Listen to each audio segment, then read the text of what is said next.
पिछला ट्रेनिंग कब हुआ था मदन साहब? लगभग 1 साल हो गया।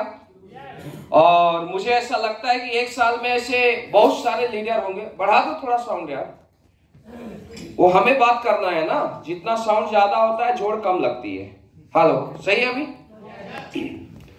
दोस्तों मुझे ऐसा लगता है कि पिछले 1 साल में ऐसे बहुत सारे लीडर होंगे जिन्होंने अपने रैंक को चेंज किया होगा।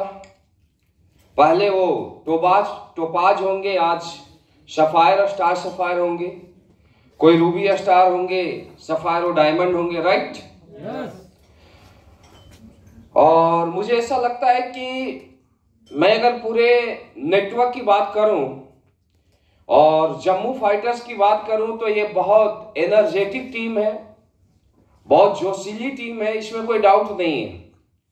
जोश के मामले में इस टीम का कोई मुकाबला नहीं कर सकता है, एक्साइटमेंट के मामले में इस टीम का मुकाबला नहीं कर सकता है। लेकिन कुछ ऐसी चीजें हैं जिसको और ज्यादा अपग्रेड करने की आपको जरूरत है। वो क्या है? Technique, right? अगर बिजनेस की दुनिया में आपको बहुत बड़ी कामयाबी लेना है, आप चाहते हैं कि इस इंडस्ट्री में मैं टॉप पर जाऊं, क्योंकि क्या होता है फाइटर्स यार, इसको अच्छा ये पीछे है ना, एसी नहीं चालू हो सकता है क्या? हल्का हल्का करवा देना। अगर देखिए क्या होता है इस इंडस्ट्रीज में, आप एक्साइटमेंट में 1000, 2000, 4000 का आप टीम बना सकते हैं, राइट? लेकिन अगर 4000 के टीम को आपको 40,000 में कन्वर्ट करना है और 40,000 के टीम को आपको 4 लाख में कन्वर्ट करना है, तो उसके लिए फाइटर्स एक सिस्टम, एक टेक्निक के तहत काम करना पड़ता है, राइट? तो आज हम आपसे बहुत सारी चीजों पर डिस्कस करेंगे कि डायरेक्ट सेलिंग में एक लीडर क्यों कामयाब होता है, दूसरा लीडर क्यों नाकामयाब होता है, राइट? और डायरेक्ट सेलिंग में किस तरीके से काम करके आप जल्दी से जल्दी डायमंड बन सकते हो, आप जल्दी से जल्दी अपने टीम में ज्यादा से ज्यादा करोड़पति लीडर बना सकते हो। हम आज सारे उन टेक्निक्स पर और सिस्टम पर बात करेंगे, राइट? समझने के लिए आप लोग तैयार हैं? सारे फाइटर्स? क्योंकि आज फाइटर्स अगर बात किया जाए, पिछले 6.5 साल के अंदर इंडिया में वर्ल्ड डायरेक्ट सेलिंग की बात किया जाए, और वर्ल्ड डायरेक्ट सेलिंग में पिछले 6.25 साल के अंदर सबसे ज्यादा करोड़पति लीडर किसी भी नेटवर्क में बने हैं, सबसे ज्यादा लग्जरी कार किसी भी नेटवर्क में आई है, और सबसे ज्यादा सक्सेस रेशियो किसी भी all over direct selling network में है दोस्त, तो अपने नेटवर्क का नाम आता है। इसमें कोई डाउट नहीं है। जहां पर इस इंडस्ट्रीज में लोग सोचा नहीं करते थे, वो सब कुछ हमने लोगों को दिया है, राइट? आज यहां पर बहुत सारे ऐसे लीडर हैं जो 2-2 साल के अंदर करोड़पति क्लब में आए हैं, 3-3 साल के अंदर 3-4 करोड़ के अचीवमेंट पर आ गए हैं। तो जो सिखलाई हमने उनको दिया है, वही सिखलाई आज हम आपको देने वाले हैं, राइट? अब बहुत सारे, एक अपलाइन का रोल ये होता है कि अपने डाउनलाइन को प्रॉपर गाइड करना कि किस तरीके से आप बड़े नेटवर्क को ऑपरेट कर सकते हो। एक होता है नेटवर्क बनाना और दूसरा होता है नेटवर्क को संभालना। जो व्यक्ति टीम को संभालता है, जो व्यक्ति टीम से काम कराने में कामयाब हो जाता है, वही व्यक्ति इस धरती पर राज करता है। चाहे वो डायरेक्ट सेलिंग की बात किया जाए, चाहे किसी बिजनेस की बात किया जाए, या फाइटर्स किसी भी प्रोफेशन की बात किया जाए। तो आज आप लोग समझने के लिए तैयार है सारे फाइटर्स? एवरीबॉडी? क्योंकि जोश तो मैं देखता हूं इस नेटवर्क में कूट कूट की भरी हुई मदन साहब। जब एक 60 साल के व्यक्ति में इतना जोश मैं देखता हूं तो मैं भी मदन लाल साहब को देख के एक्साइटेड हो जाता हूं, जैसे आप लोग होते होंगे, राइट। लेकिन अभी फाइटर्स, आप सभी की यहां पर बहुत बड़ी जिम्मेवारी बनती है, आप सभी का बहुत बड़ा रोल होता है, क्योंकि डायरेक्ट सेलिंग की बात की जाए तो डायरेक्ट सेलिंग हमारी इंडस्ट्रीज नहीं है, डायरेक्ट सेलिंग लोगों की इंडस्ट्रीज है।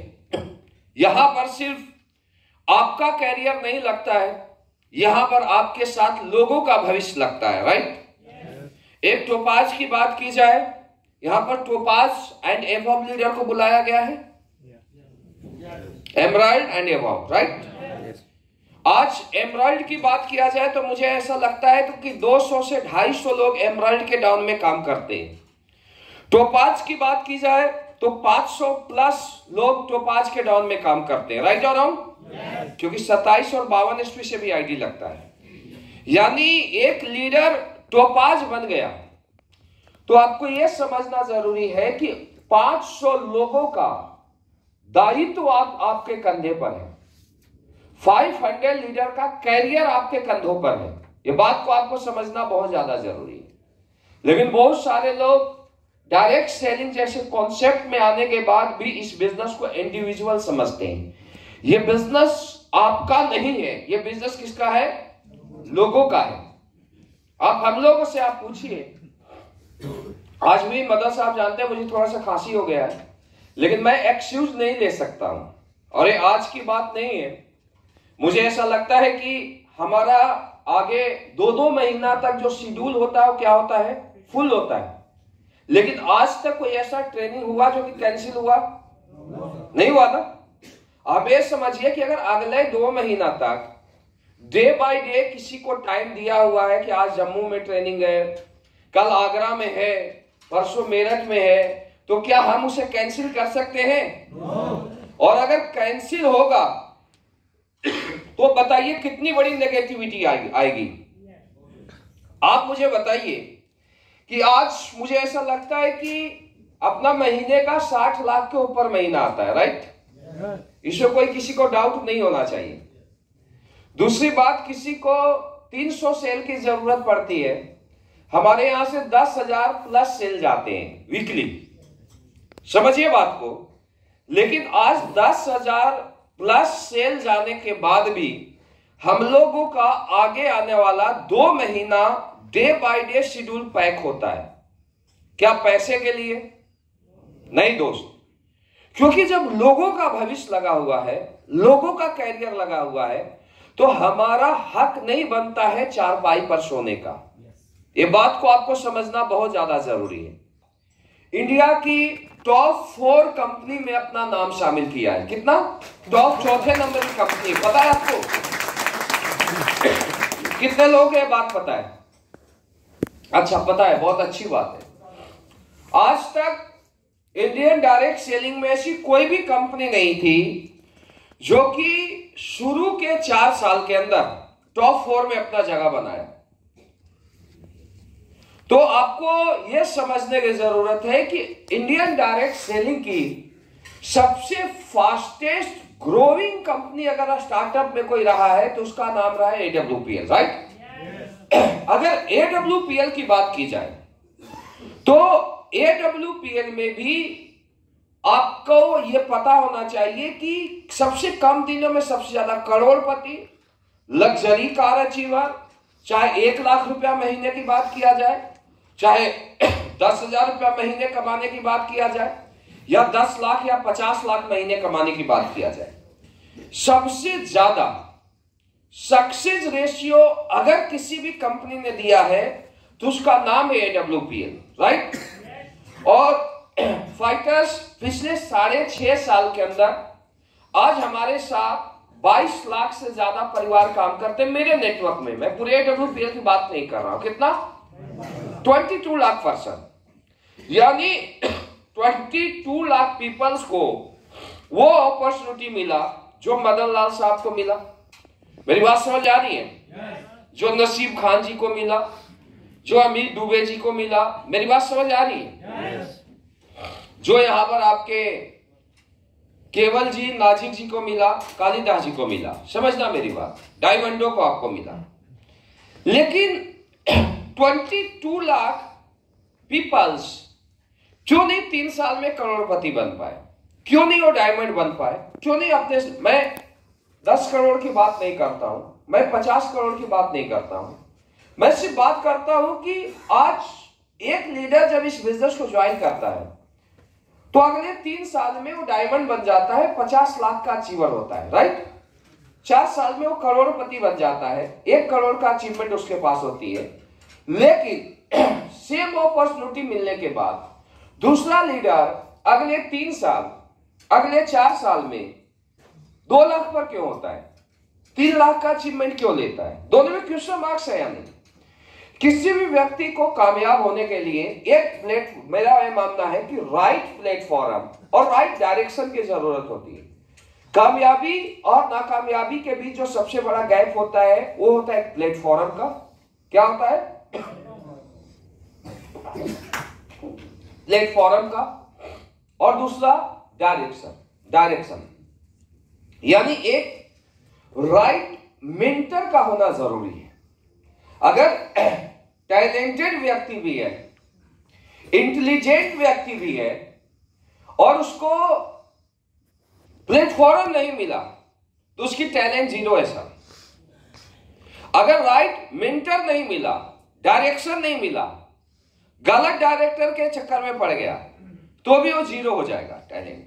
समझे मेरी बातों को? लेकिन यहां पर तो दोनों चीज है, राइट प्लेटफॉर्म भी है और राइट मेंटर भी है। सही या गलत है? क्योंकि अगर राइट प्लेटफॉर्म नहीं होता तो ये सैकड़ों लोग करोड़पति कैसे बनते हैं? राइट मेंटर नहीं होता तो इतने सारे लोगों की जिंदगी कैसे बदलती? तो ये दोनों चीज है। अब दोनों के रहते हुए भी एक ऐसा क्यों होता है जो कामयाब बन जाता है और दूसरा क्या होता है? नाकामयाब होता है। फाइटर्स, जो सबसे बड़ा गैप होता है, पहली स्लाइड की ओर चलते हैं, कामयाबी और नाकामयाबी के बीच, वो होता है फाइटर्स माइंडसेट का। करो, कौन है? आगे नीचे करना, 2-3 आए होगा। एक चेयर भी लगा देना यहां पर सर, ठीक है? साइड में कोई राउंड वाला चेयर मंगा लो बाहर से, तब तक आ जाएगा, ठीक है? राइट प्लेटफॉर्म और राइट मेंटर के बाद जो यहां तीनों करो, ये 3 हो गए यहां पर लिखा हुआ। बैक यार। ओके, उसने छोड़ दिया होगा। यहां पर ये बोला जा रहा है, यही करो ना, फिर साइड में क्यों आ रहा है? करो, नीचे करो। यहां पर ये बोला जा रहा है कि वही रखो यार, ये मत मंगाना, सिर्फ एक चेयर आएगा बस। सबसे बड़ी चीज आज आपने देखा होगा, बहुत सारे लीडर को आपने देखा होगा कि अपलाइन ये बोलते हैं यहां से आ जाओ, जम्मू में आज ट्रेनिंग है, लेकिन अपलाइन 10 बार फोन करता है तो 1 बार उठाता है, और 2 ट्रेनिंग में 1 ट्रेनिंग में वो पक्का गायब होता है। ऐसा है या नहीं? अपलाइन 12 घंटे 14 घंटे मेहनत करता है, लेकिन उस लीडर की बात किया जाए जिसको ज्यादा मेहनत करने की जरूरत होती है, ज्यादा एफर्ट लगाने की जरूरत होती है, वो कहीं ना कहीं से कट मार जाता है, यानी क्या करता है? भाग जाता है। वाई? क्यों? क्योंकि उसका सबसे बड़ी चीज है कि उसका विजन क्लियर नहीं है। मेरी बात समझ आ रहा है? उसको विश्वास नहीं है कि मैं इस इंडस्ट्री में अरबपति बनूंगा। उसको ये विश्वास नहीं है कि मेरी यहां से जिंदगी बदलेगी। मेरी बात समझ आ रही है? तो ऐसे व्यक्ति को दुनिया का कोई ताकत, दुनिया का कोई एफर्ट या दुनिया का कोई प्लेटफॉर्म कामयाब नहीं बना सकता। मेरे से आप लिख के ले लीजिए, समझो साई जी। ऐसे लोगों को कोई भी प्लेटफॉर्म, कोई भी ताकत कामयाब नहीं बना सकता अगर उस व्यक्ति का माइंडसेट, उस आदमी का विजन क्लियर नहीं हो। मेरी बात समझ आ रही? अब आप दूसरे लीडर की बात किया जाए, ऐसे बहुत सारे लीडर होंगे। आज आप देखिए कि मदन लाल साहब को हम लोग खुद ये बोलते हैं कि साहब थोड़ा सा कम काम करो, एज आपका हो गया, लेकिन फिर मैं देखता हूं कि मदन लाल साहब रात को भी लोगों से फोन से बात करते रहते हैं। क्या हम लोग बोलते हैं? जब मैं डायरेक्ट सेलिंग की दुनिया में आया था तो मुझे याद था मैं 2-2 रात 3-3 रात बिना सोए काम करता था। हर रात ट्रेनों में जाके धक्का खाता था और हर दिन जा जाके मैं मीटिंगें करता था। मेरी बात समझ आ रही? यहां पर note only for Shiv Kumar Madan Lal साहब, यहां पर बहुत सारे ऐसे लीडर होंगे जो इस काम को आज भी कर रहे होंगे कि 1-1 महीना 2-2 महीना घर से वो बाहर रहते हैं। वो हर स्ट्रगल को, हर प्रॉब्लम को फेस करने के लिए तैयार रहते हैं, दिन रात एक कर देते हैं। वाई? क्या किसी को कन्विंस करने की बदौलत इस काम को करते हैं? घर में चाहे कितना ही बड़ा प्रॉब्लम आ जाए, लेकिन वो अपने इस फील्ड को नहीं छोड़ते। क्यों? दोनों में क्या अंतर है कि एक आदमी मोटिवेट करने के बावजूद, लगातार कन्विंस करने के बावजूद भी घर से बाहर निकलने को तैयार नहीं, और दूसरे व्यक्ति को एक बार बिजनेस मिल जाता है और 1-1 साल 2-2 साल वो नॉन स्टॉप काम करता है। दोनों में क्या अंतर है? विजन का। मेरी बात समझ आ रही है? एक व्यक्ति का क्या है, विजन क्लियर है। जैसे इस बिजनेस को ज्वाइन किया, उसको यह पता चल गया कि इस इंडस्ट्रीज में मेरा कैरियर सेफ है, अगर यह इंडस्ट्रीज मिली है तो मैं यहां से अरबपति बनूंगा। मेरी बात समझ आ रही है? केवल विजन क्लियर होने से दोस्त 90% काम हो जाता है। ध्यान देना मेरी बात। कोई भी बहुत ज्यादा पढ़ाई लिखाई ऑटोमेटिक सब हो जाता है। जब मैं इस बिजनेस को ज्वाइन किया था, आप समझिए,